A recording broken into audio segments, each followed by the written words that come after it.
Proving Pythagoras' theorem the algebraic way. You guys asked for it, Neil Does Maths always delivers. Guys, strap your seatbelts in because it's about to get a bit crazy. So, on the board, I have a right-angled triangle with two angles marked. We're going to prove that a squared plus b squared equals c squared. Now, we know that all the angles on a triangle add up to 180 degrees, which means if this is already 90, both the blue and the red angle have to add up to 90 degrees. So, for example, this could be 30, this could be 60, they could both be 45, etc. But in general, both these angles have to add up to 90, and this is going to be important later. What I'm now going to do is I'm going to divide up this triangle, and I'm going to divide up this right angle, so that the line I draw meets this line at 90 degrees. So I form two right-angled triangles. I'm going to call this one number 1 and this one number 2. Now remember what I said earlier.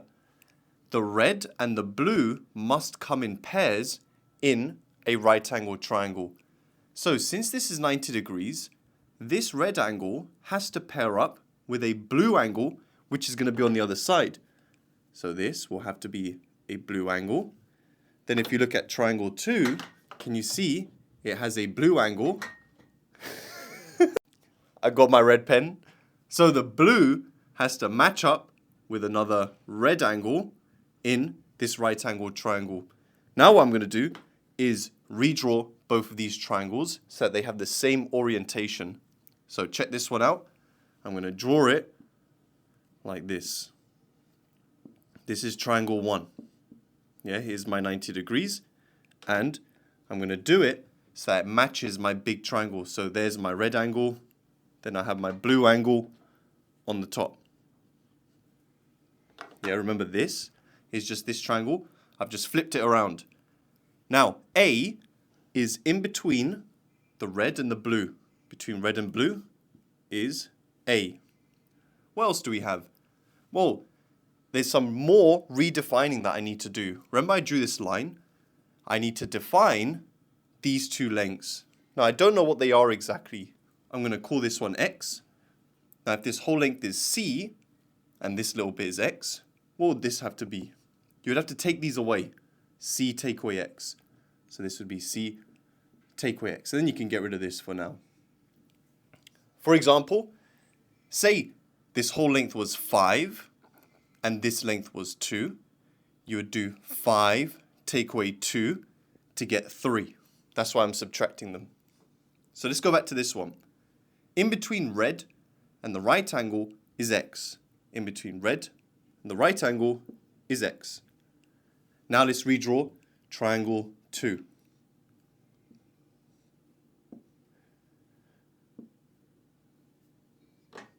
Now, with the same orientation, I'm going to have red, and then I'm going to have blue at the top. Right, triangle 2. So, B, the length B is in between the blue and the red. So in between blue and red is B.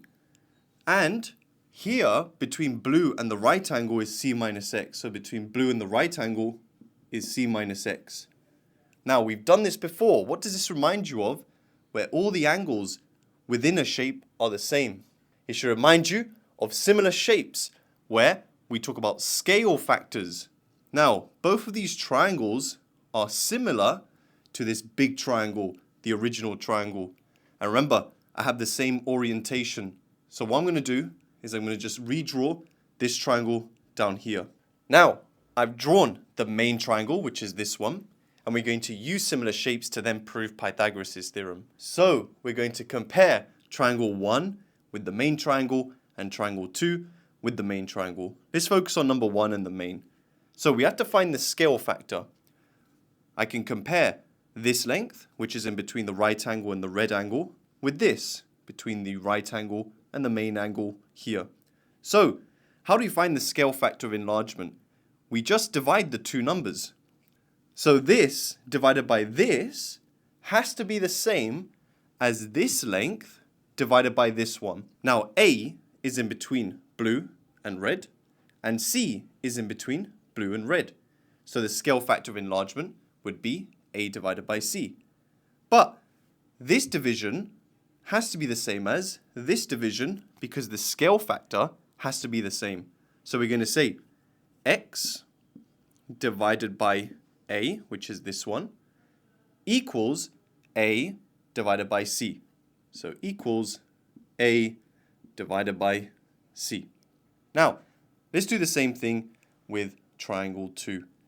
So we're going to say, we're going to compare between blue and the right angle. Between blue and the right angle, we're going to say c minus x divided by b is the same as b divided by c. So we're going to say c minus x divided by b equals b divided by c. Now, we're going to use a method known in maths as cross multiplication to get rid of denominators. How do we do cross multiplication? We do c times x is the same as a times a. So that gives me x times c equals a times a, which is a squared. What about here? When we do cross multiplication, we're going to do c times c minus x. Now you have to be careful here because there's two terms here. So I'm going to do c times c, do c squared. Then we have c times x, which is cx, but remember the minus. So minus cx, which gives you b squared. Right, I've got rid of my main triangle, so I can carry on with my working. So remember, c squared minus cx equals b squared, but cx or xc, these are the same thing, is a squared. So I can replace this with a squared. So when I combine these, I get c squared minus cx, which is a squared, equals b squared. And then what we're going to do, guys, is move that to the other side. And we get c squared is a negative a squared. When you move it to the other side, becomes a positive a squared plus b squared. And that is Pythagoras' theorem proved. Nice! Guys, if you're enjoying seeing more challenging maths content, then drop a comment down below, like the video, and follow me for more content like this.